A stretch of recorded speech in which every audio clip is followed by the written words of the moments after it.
tugiye kureba ni inkingi ziba zifasha ubuzima bwo mu mwuka ku buryo buguma bukomeye. Ni ukuvuga ngo iyo hagize inkingi imwe muri izi tugiye kureba idahagarara neza mu buzima bwawe, ni ukuvuga ngo mu buryo bw'umwuka uragwa, umuntu agira ikibazo mu buryo bw'umwuka, ngo hari ibintu usabwa kumenya. Ni ukuvuga ngo hari ibintu usabwa kwiga ukamenya bigufasha gukomera mu buryo bw'umwuka.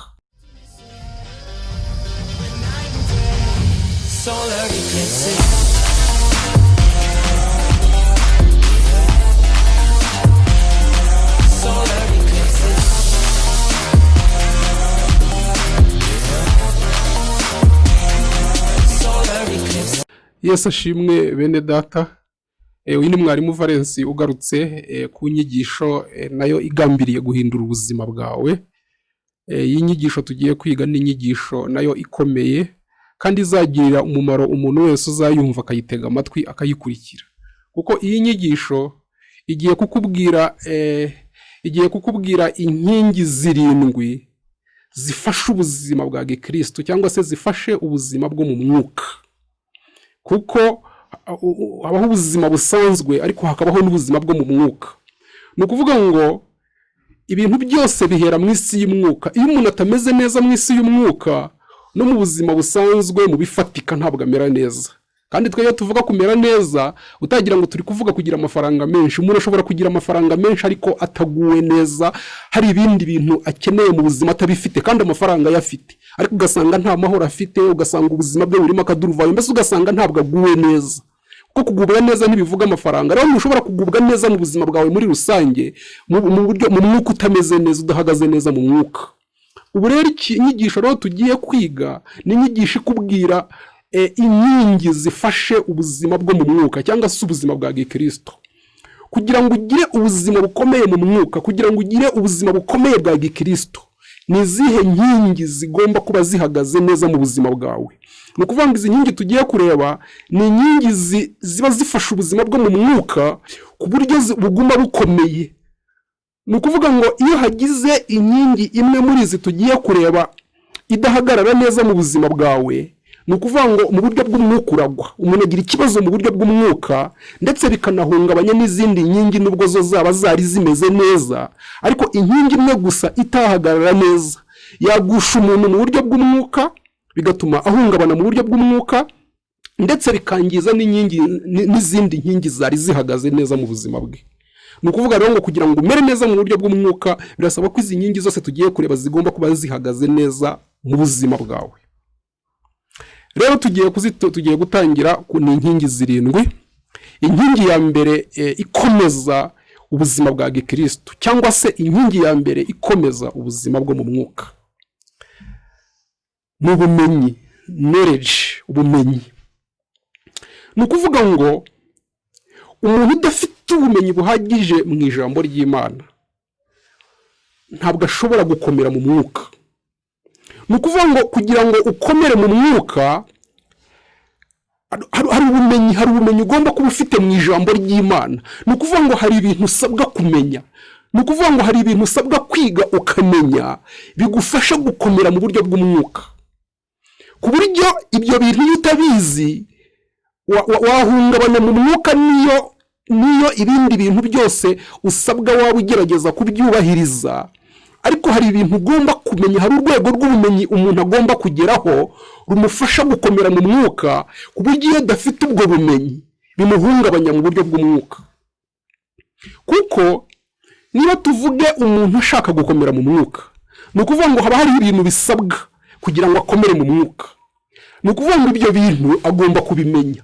Ntushobora gukomera mu mwuka utazi ibigukomeza mu mwuka, kandi ntushobora gukora ibigukomeza mu mwuka kandi utabizi, kuko umuntu ntabwo ashobora gukora ikintu atazi. Ni ukuvuga ngo hari ubumenyi ugomba kugira. Ikindi, iyo umuntu ashaka gukomera mu mwuka, agomba kumenya ibimubangamira, ibituma adakomera mu mwuka. Yamara kubimenya akabyirinda. Urumva ko hari ibintu ugomba kumenya. Ugomba kumenya ibigufasha gukomera mu mwuka, ukabyinjiramo. Ukamenya n'ibikubangamira, ibituma udakomera mu mwuka, ukabyirinda. Mbese ni ukuvuga ngo hari ubumenyi ugomba kugira byanze bikunze. Hari ibintu ugomba kumenya ku buryo utabimenye byakugusha mu mwuka, niyo waba uri umuntu usenga, niyo waba uri umuntu ufite umutima wubaha, ukaba ufite kubaha muri wowe, ariko gusa kutamenya byonyine bishobora gusenya umuntu mu mwuka. Niyo mpamvu na Yesu wabonye yafashe umwanya uhagije wo kwigisha abantu, yafataga umwanya wo kwicarana n'abigishwa be n'abandi bantu akabigisha. Hari igihe yabonaga bitari ngombwa ko abasengera muri uwo mwanya, kandi yari afite kuba yabasengera, yashoboraga ndetse no kuba yabahanurira kuko n'ubuhanuzi yarabufite, hari ibintu byinshi yashoboraga kubakorera. Ariko hari igihe yabageragaho agasanga ikintu bakeneye ari ukwigishwa, agafata umwanya wo kubigisha kugira ngo bagire ibyo bamenya, kuko yabaga azi ko hari ibintu bagomba kumenya, ku buryo baramutse batabimenye byabagiraho ingaruka mu buzima bwa gikristo cyangwa se mu buzima bwo mu mwuka. Nicyo cyatuma agafata umwanya uhagije wo kwigisha abantu, niyo mpamvu yitwaga ngo ni umwigisha. Yesu yicaranye n'abigishwa be abigisha ibintu byinshi cyane yabonaga ko bagomba kumenya, ndetse anarangije ubuzima bwe hano ku isi agiye gusubira mu ijuru, yasanze nabwo ibyo yababwiye bidahagije, hari ibindi bakeneye kumenya, ariko asanga ataraza kubibabwira byose kuko bari bataragera ku rwego rwo kubyakira bitewe n'urwego rwo mu mwuka bari bariho. Arababwira ngo ibindi tubisigiye umwuka wera. Muze gusoma muri Yohana 16:12, yababwiye ko hari ibindi atababwiye kubera ko badashobora kubyihanganira, ariko ababwira ko umwuka naza azabibabwira. Ndagira ngo wumve ko Yesu yabonaga ko bakeneye ubumenyi. Ni ukuvuga rero ngo nawe hari ubumenyi ukeneye, ni ukuvuga ngo ugomba, niba ushaka gukomera mu mwuka, ni ukuvuga ngo ugomba gufata umwanya wo kwiga, wo kwigishwa, wo gukusanya ubumenyi ku bijyanye n'ubuzima bwo mu mwuka. Noneho ubwo bumenyi buzagufasha gutangira kwinjira mu bintu ugomba gukora, bizagufasha gukura mu mwuka. Kuko rega no mu buzima busanzwe, buri kintu cyose umuntu agiye gukora, buri kintu cyose umuntu agiye kwinjiramo, ntabwo ahita akinjiramo uwo mwanya ngo atangire kugikora. Agomba kubanza kwicara, akabanza akamenya ubumenyi, akabanza agakusanya ubumenyi buzamufasha gukora icyo gikorwa, ubumenyi buzamufasha kugera ku cyo ashaka. Kuko upfuye gusa kwirukanka kwinjira mu gikorwa runaka utabanje gukusanya ubumenyi bukenewe kugira ngo icyo gikorwa cyawe kigende neza, byatuma ibintu ugiye gukora bitagenda neza, kuko hari ibintu utakora bitewe n'uko utabizi. Rero no mu mwuka niko bimeze, ni ukuvuga ngo hari ubumenyi. Inkingi ya mbere ni ubumenyi. Iyo umuntu agiye kubaka inzu, ntabwo uwo mwanya ahita agenda ngo ahita atangira kubaka inzu, uwo mwanya yinjire mu bikorwa byo kubaka. Arabanza akicara, nicyo ikintu cya mbere akora ni ukwicara, akabanza agakusanya ubumenyi ku bijyanye n'inzu agiye kubaka. Arabanza akicara, akareba ati ese iyi nzu ngiye kubaka izantwara amafaranga angahe? Ese iyi nzu ngiye kubaka ko nkeneye icyangombwa kinyemerera kuyubaka, iki cyangombwa nzagikura hehe? Ni izihe nzego z'ubuyobozi zizampa iki cyangombwa? Kugira ngo bampe icyo cyangombwa se birasaba iki? Wumvise? Ese ahantu ngiye kubaka hemerewe kubakwa? Mu buhe bwoko bw'inzu bwemereye kubakwa aha hantu? Ndagira ngo wumve ko buri kintu cyose umuntu agiye kwinjiramo ari ibintu agomba kubanza kumenya. Niyo ugiye kujya ahantu, ugomba kubanza kumenya ngo aha hantu ngiye kujya itiki ngezayo nangahe, ni iyihe nzira igerayo. Voilà, buri kintu cyose ugiye kwinjiramo bisaba ubumenyi. Rero ni ibintu by'umwuka bisaba kumenya. Nta wubaka inzu atabanje gukusanya ubumenyi. Reka dusome muri Luka 14:28 wumva uko havuga ngo ninde muri mwe ushaka kubaka inzu y'amatafari ndende utabanza kwicara akabara umubare w'impiya azayubaka ngo amenye yuko afite izikwiriye kuyuzuza. Wumvise ukuntu hano Yesu avuze? Yesu ngo ninde muntu washaka kubaka inzu utabanza kwicara ngo amenye niba afite umubare w'impiya zishobora kuyuzuza. Ni ukuvuga ngo iyo umuntu agiye kubaka arabanza akicara agakusanya ubumenyi ku gikorwa agiye gukora kugira ngo arebe ko kizagenda neza, kugira ngo arebe ko afite ibikenewe byose kugira ngo igikorwa kigende neza. Nguko rero niba ushaka kubaka ubuzima bwawe bwo mu mwuka, iyo ni inyubako ushaka kubaka, urashaka kubwubaka kugira ngo bumere neza bukomere, ugomba kubanza kwicara ukabanza ukiga ibijyanye n'iby'umwuka, ukamenya ngo iby'umwuka kugira ngo mbikomeremo birasabwa iki, ni ibihe bintu byambangamira gukomera mu mwuka kugira ngo mbyirinde, ni igiki nakora. Ni ukuvuga rero ngo abantu benshi impamvu badakomera mu mwuka urayizi, namaze kuyimenya. nuko bo hari abantu bahita binjira muri ibi bintu by'umwuka uwo mwanya agahita abyirohamo, ariko ntabanze kwicara ngo amenye ngo ibi bintu ngiye kujyamo birasaba iki, ni ibihe bintu ngomba kwirinda, ni ibihe bintu ngomba kubahiriza, ni ibihe bintu bizatuma nkomera nkagera ku rwego Imana yifuza. Knowledge rero, ubumenyi niyo, ni ukuvuga ngo niyo nkingi ya mbere ifasha umuntu gukomera mu mwuka. Ubumenyi, knowledge. Ngo ubwoko bwanjye burimbutse buzize kutamenya. Bibiliya y'Icyongereza ikoresha ijambo knowledge. Knowledge ni ubumenyi. Ngo ubwoko bwanjye burimbutse buzize kutamenya. Ni ukuvuga ngo hari abantu bashobora kurimbuka cyangwa ibyago bikabageraho, cyangwa se ntibagere ku gikorwa bashakaga kugeraho biturutse gusa mu kutamenya. Ari ibintu bishobora kuba ku muntu bidaturutse mu kuba tubaha, bidaturutse mu kuba dasenga, ahubwo gusa biturutse mu kutamenya. Ngo muzamenye ukuri kuzababatura. Kimwe mu bintu byagaragaye bishobora gutuma umuntu abohoka ni ukumenya ukuri. Niko Bibiliya ivuga muri Yohana 8:32, ngo muzamenye ukuri kuzababatura. Rero ubumenyi niyo nkingi ya mbere, knowledge, ubumenyi. Ni ukuvuga ngo hari ibintu ugomba kumenya, hari urwego rw'ubumenyi ugomba kugeraho ruzagufasha gukomera mu mwuka, ku buryo ibyo bintu ubaye utabizi, niyo waba uri umuntu usenga, niyo waba uri umuntu ufite umutima wubaha, ntabwo ushobora gukomera mu mwuka. Tujye ku nkingi ya kabiri.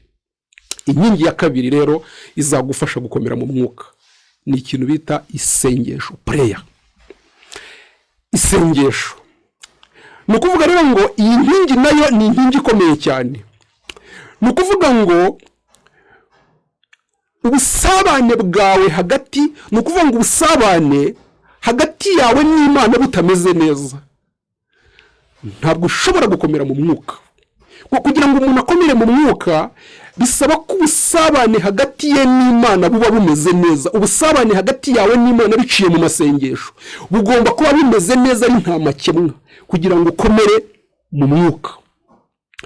Niyo waba uri umuntu ufite ubumenyi bwinshi mu ijambo ry'Imana, ya nkingi ya mbere twabonye y'ubumenyi ihagaze neza mu buzima bwawe, ariko ukaba ubusabane hagati yawe n'Imana biciye mu masengesho butameze neza, ni ukuvuga ngo ibi byaguhungabanya mu mwuka kubera kudasenga.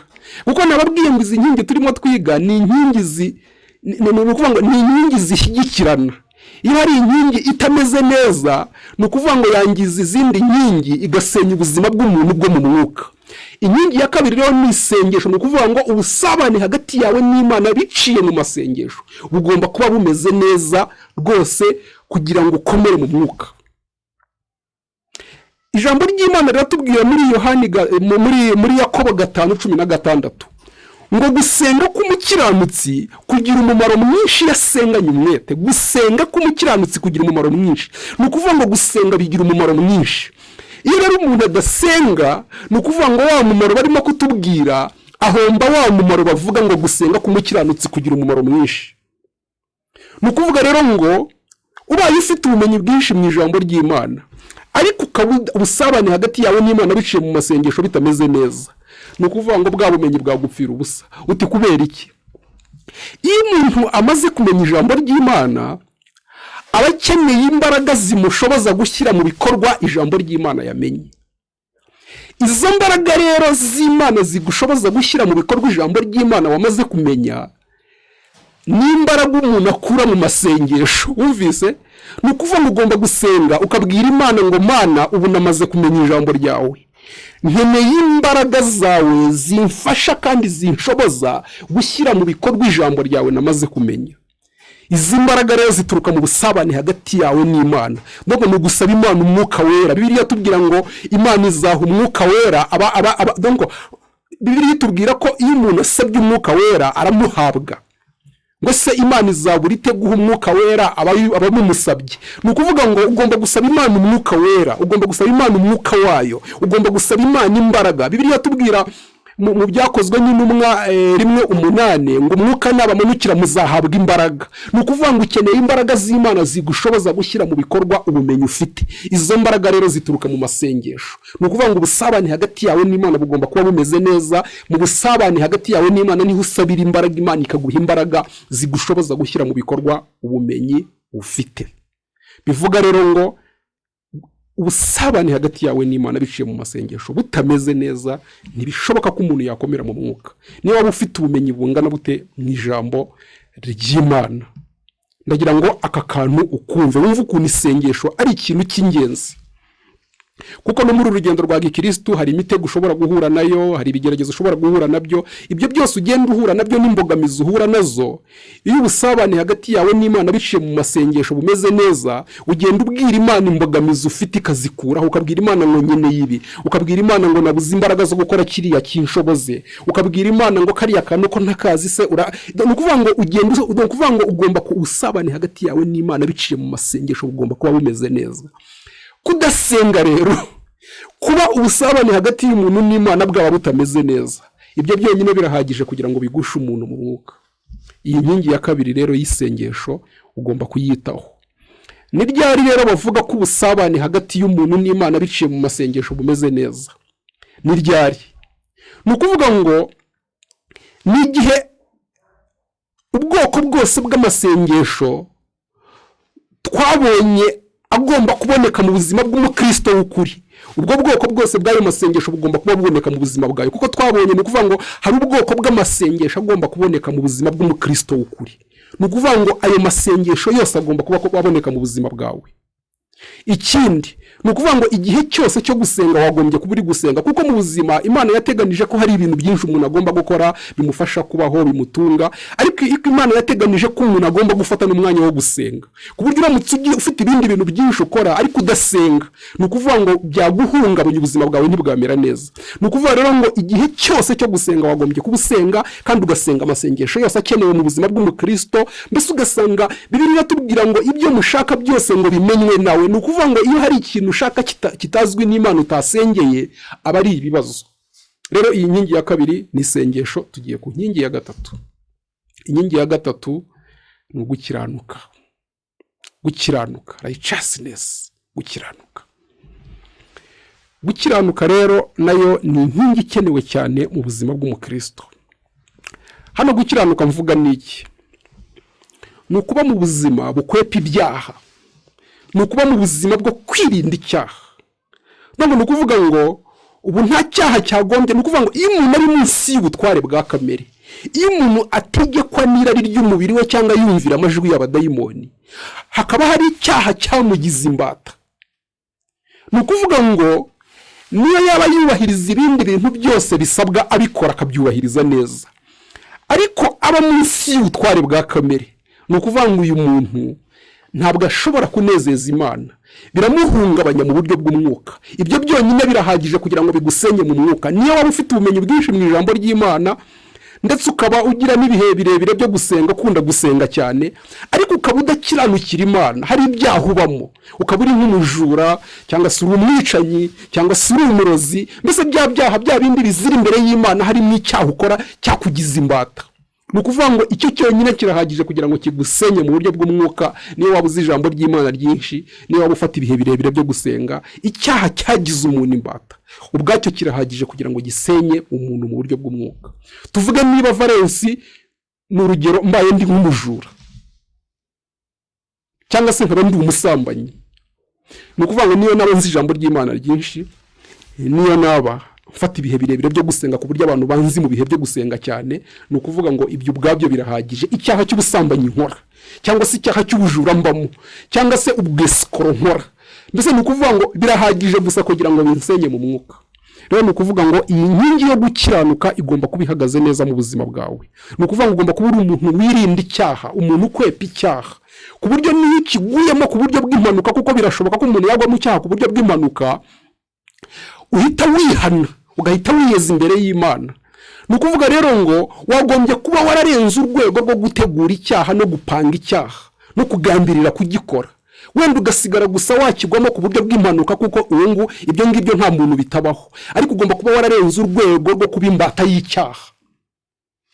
Iyi rero ni inkingi nayo ikenewe mu buzima bwa gikristo, kuko batubwiye muri Yakobo 5:16 ngo gusenga k'umukiranutsi ngo kugira umumaro mwinshi, ngo yasenganye umwete.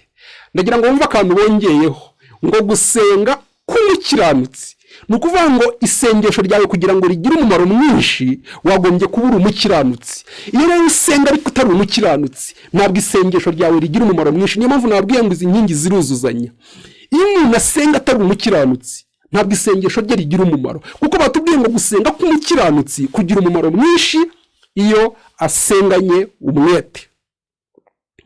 Ijambo ry'Imana rongera rikatubwira ngo igitambo cy'umunyabyaha ngo ni ikizira imbere y'Uwiteka, ngo ariko gusenga k'umukiranutsi kuramunezeza. Ndagira ngo wumve ko uramutse udakiranuka na ya nkingi yo gusenga deja nayo ihuye n'ibibazo, kuko kwa gusenga kwawe ntikumvikana imbere y'Imana, kuko inkingi yo gukiranuka itameze neza. Mbese ni ukuvuga ngo hari inkingi eshatu namaze kubona zuzuzanya mu buzima, hari ibintu bitatu namaze kubona byuzuzanya mu buzima. Ikintu bita ijambo ry'Imana, ikintu bita gusenga, ikintu bita gukiranuka.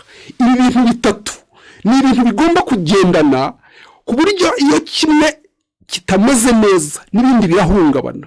Ni ukuvuga ngo umuntu ufite ubumenyi bwinshi mu ijambo ry'Imana, tuvuge reka mbaho urugero, nk'ubu ndamutse niyemeje kujya nsoma Bibiliya, ibyo gusenga nkabishyira ku ruhande n'ibyo gukiranuka nkabishyira ku ruhande, njye nkiyemeza gusa kujya nsoma Bibiliya, ku buryo ngwiza ubumenyi bw'ijambo ry'Imana muri njye, ugasanga Bibiliya yose ndayizi kuva mu itangiriro kugera mu byahishuwe, ndayizi rwose, mbasha no kuyisobanura neza. Donc mfite ubumenyi buhagije mu ijambo ry'Imana, ariko ugasanga ntasenga, ugasanga no gukiranuka bidahari. Ndagira ngo wumve ikibazo nahura nacyo. Ikibazo cya mbere nahura nacyo urakizi, ni ukuvuga ngo ubu bumenyi mfite ntashyira mu bikorwa buzambera urubanza rukomeye cyane, ahubwo njye narutwa n'umuntu udafite ikintu azi, kuko kwica ibintu bizi ni ukuvuga ngo uba ufite icyaha gikomeye kurusha uwabyisha atabizi. Ni ukuvuga rero ngo mbaye ndi umuntu usoma ijambo ry'Imana gusa ariko ntashyira mu bikorwa iby'ijambo ry'Imana rimbwira, naba mfite urubanza rukomeye cyane kurusha utagira gute, kurusha utazi ijambo ry'Imana. Ubwo ndakubwira igihe nafashe gahunda yo gusoma Bibiliya gusa ariko gusenga wapi, ariko gukiranuka wapi. None tujye kuri iyi nkingi ya kabiri. Inkingi ya kabiri gusenga, tuvuge noneho ko ndi umuntu wiyemeje kujya mboneka cyane mu bihe byo gusenga, amanywa nijoro, kwiyiriza, nkafata ibihe birebire byo kuba imbere y'Imana mu masengesho. Ariko noneho gusoma Bibiliya byo nkabireka, ndetse ugasanga ntanakiranuka. Njye niyemeje gusa kujya nsenga mbi imbere y'Imana cyane mu masengesho. Ndagira ngo wumve ikibazo nahura nacyo. Ikibazo cya mbere nahura nacyo ni iki ngiki: iyo nsenga nakiranuka, nababwiye ngo ijambo ry'Imana riratubwira ngo igitambo cy'umunyabyaha ni ikizira imbere y'Uwiteka, ngo ariko gusenga k'umukiranutsi kuramunezeza. Ni ukuvuga ngo ibintu mba ndi gukora, ni ukuvuga ngo iyo ijwi ryanjye rigeze imbere y'Imana ntakiranuka, ni ukuvuga ngo ibyo ngo ni ibizira imbere y'Uwiteka. Wumvise? Ni ukuvuga ngo isengesho ryanjye riba ripfuye, kuko isengesho ry'umunyabyaha ni ikizira imbere y'Uwiteka. Ni ukuvuga ngo byaba bibaye ikibazo mbaye niyemeje gusenga gusa ariko ntakiranuka. Ikindi, iyo nta jambo ry'Imana mfite muri njyewe, njye nsenga gusa ariko nta jambo mfite, nababwiye ko kimwe mu bintu bituma amasengesho y'umuntu adasubizwa ni ukuba umuntu adafite ijambo muri we. Kuko ijambo baratubwira muri Yohani 15:7 ngo nimuguma muri njye ijambo ryanjye rikaba muri mwe, ngo musabe icyo mushaka cyose muzagihabwa. Ni ukuvuga rero ngo iyo ijambo ry'Imana riri muri wowe, ni ukuvuga ngo icyo usabye cyose uragihabwa. Ariko iyo ari nta jambo ufite, ni ukuvuga ngo iyo ari nta jambo ufite, n'isengesho ryawe riba ripfuye. Kuko nababwiye ko mu gusenga ugomba kubanza kumenya ubushake bw'Imana. Ubushake bw'Imana tubukura mu kumenya ijambo ry'Imana. Warangiza mu gusenga kwawe ukajya wirinda gutandukira ubushake bw'Imana. Ntabwo ushobora rero gusenga nk'uko Imana ishaka utazi ijambo ryayo. Ni ukuvuga rero ngo iyo umuntu asenga gusa nta jambo afite, isengesho rye riba ripfuye. Ntabwo abasenga bijyanye n'ubushake bw'Imana, kandi ngo gusaba nabi nako kuri mu bintu bituma umuntu agira gute, adasubizwa. Noneho kuri iriya nkingi ya gatatu, reka tuvuge ko noneho umuntu nta jambo ry'Imana yiga, ibyo yabishyize ku ruhande. Kabiri, umuntu noneho no gusenga arabiretse, ntabwo abibamo, ahubwo ni umuntu gusa noneho wiyemeje guhagarika neza inkingi ya gatatu yo yonyine. We yiyemeje kujya akora ibikorwa byiza, atekereza ko binezeza Imana n'abantu. Ariko ijambo ry'Imana wapi, no gusenga wapi. arashaka inkingi ya gatatu yonyine. Uyu nawe dore ibibazo yahura nabyo. Ese ni gute wavuga ngo urakiranuka, cyangwa se ni gute wakubahiriza ibintu utazi? Ese ubwo wavuga ko ukiranuka pari raporo akwa utazi ijambo ry'Imana? Kuko gukiranuka ni pari raporo, ni ukuvuga ngo ni ukureba ko ijambo ry'Imana rigusaba ubishyira mu bikorwa. None ntaryo uzi, urambwira gute ukuntu washyira mu bikorwa ijambo ry'Imana kandi utarizi? Ni ukuvuga ngo inkingi ya gatatu ntishobora guhagarara neza, iya mbere itahagaze neza, kuko ntushobora gukora ibyo utazi, ntushobora kubahiriza ibyo utazi. Wumvise? Ikindi, iyo udasenga, nababwiye ngo mu gusenga niho umuntu akura imbaraga zo gutsinda ibimugerageza, zo gushyira mu bikorwa ubumenyi bw'ijambo ry'Imana. Rero ushatse gukiranuka ariko udasenga nabyo byaba ari ikibazo, kuko amasengesho niho ukura imbaraga zigushoboza gukiranuka. Rero ndagira ngo mwumve ko izi nkingi eshatu za mbere ni inkingi eshatu zuzuzanya. Nababwiye ko inkingi zose twiga ari inkingi zirindwi. Uyu munsi ndagira ngo tugiye kugarukira kuri izi nkingi eshatu, ariko izi nkingi zose ugomba gukomeza kuzikurikira kuko ni zirindwi. Ni zirindwi tugomba kwiga. Iki cyigisho cya mbere kivuze ku nkingi eshatu. Ni ukuvuga ngo birasaba ko ukurikira n'icyigisho cya kabiri, kuko icyigisho cya kabiri kirakomeza kivuga ku nkingi ya kane, iya gatanu, iya gatandatu n'iya karindwi. Impamvu zose ugomba kuzimenya nabikubwiye. Nuko iyo ugerageje guhagarika inkingi imwe neza ariko izindi zo ntuziteho, nababwiye ngo inkingi imwe gusa idahagaze neza muri izi nkingi zirindwi tuziga tugomba kubona. Inkingi imwe gusa idahagaze neza ishobora gusenya umuntu mu mwuka, ishobora gusenya umuntu mu buryo bw'umwuka, kandi ikanahungabanya n'izindi nkingi zose. Zose zigomba kuba zihagaze neza. Ugomba kuba umuntu uhagaze neza mu bumenyi bw'ijambo ry'Imana, ufata umwanya wo kwiga ijambo ry'Imana, ku buryo uvuga uti inkingi ya mbere y'ubumenyi ihagaze neza mu buzima bwanjye. Ni ukuvuga ngo ibyo ngomba kumenya byose ubu namaze kubimenya.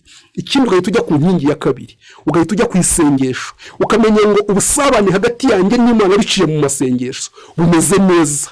Ni ukuvuga ngo iyo ubusabane hagati yawe n'Imana biciye mu masengesho bumeze neza, ni ukuvuga ngo iki gihe inkingi ya kabiri yo gusenga ibimeze neza. Ukabona kujya ku nkingi ya gatatu. Inkingi ya gatatu ivuga gukiranuka. Ugomba kuba uri umuntu wirinda ibyaha, ugomba kuba uri umuntu ukwepa ibyaha, ugomba kuba uri umuntu wirinda kwigaragura mu byaha, ku buryo niyo uguye mu cyaha ku buryo bw'impanuka uhita wihutira kwihana. Ukaba uzi ko n'inkingi ya gatatu yo gukiranuka imeze neza. Ntarasoza rero ndashaka kubabwira ibintu bibiri bishyigikira iriya nkingi ya gatatu yo gukiranuka. Gukiranuka ubundi bishyigikirwa n'ibintu bibiri. Ni ukuvuga ngo gukiranuka bishyigikirwa no kwirinda no kwihangana. Iyo umuntu adafite kwirinda muri we, biragoye kugira ngo inkingi yo gukiranuka izahagarare neza mu buzima bwe. Kuko ni ukuvuga ngo kugira ngo ubashe gukiranuka neza nk'uko Imana ibishaka, hari ibintu ugomba kwirinda. Ikintu cyose uzi ko cyagugusha mu cyaha, ibintu byo ahantu hose ujya ukaba uzi ko iyo uhageze ushobora kugwa mu cyaha ku buryo bukoroheye.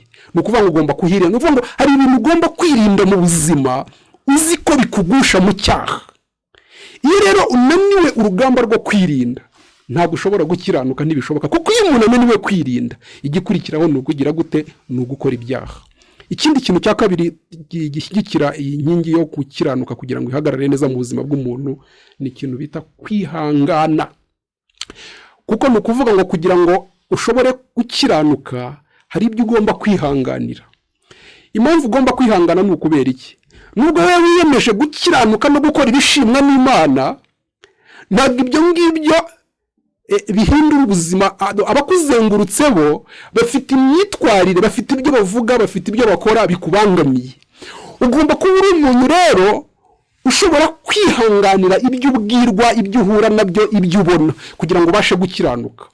Iyo rero udashoboye kwihanganira ibyo abakuzengurutse bagukorera, ntabwo ushobora kugira gute? Gukiranuka. Kugira ngo ubashe gukiranuka rero bisaba ko hari ibyo ugomba kwihanganira, kuko hari abazagutuka, hari abazaguserereza, hari abazakora ibikorwa bikubangamiye. Ibyo byose bizagusaba kubyihanganira. Rero iyo umuntu ananiwe kwihangana, igikurikiraho ni ugukora icyaha. Ariko iyo umuntu afite kwihangana akagira no kwirinda, ni ukuvuga ngo iyi nkingi ya gatatu yo gukiranuka ishobora guhagarara neza mu buzima bwe. Izi nkingi eshatu rero uziteho: inkingi y'ubumenyi, inkingi y'isengesho n'inkingi yo gukiranuka.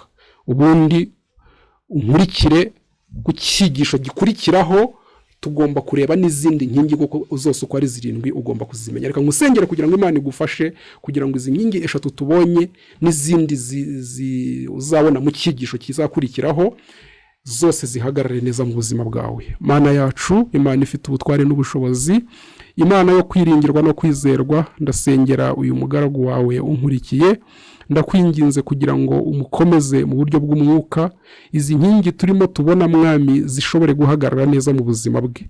Ndakwinginze kugira ngo umushoboze gukora ibigomba gukorwa byose bimufasha gukomera mu mwuka. Inkingi zose uko ari 7 Mana tugomba kwiga, ndasenze kugira ngo umufashe kugira ngo zihagarare neza mu buzima bwe, kuko namara gukomera mu mwuka azabona za nyungu zose uko ari 8 twabonye zo gukura mu mwuka. Ndagushimiye kugiye kubimufashamo mu izina rya Yesu Kristo umwami wacu, amen.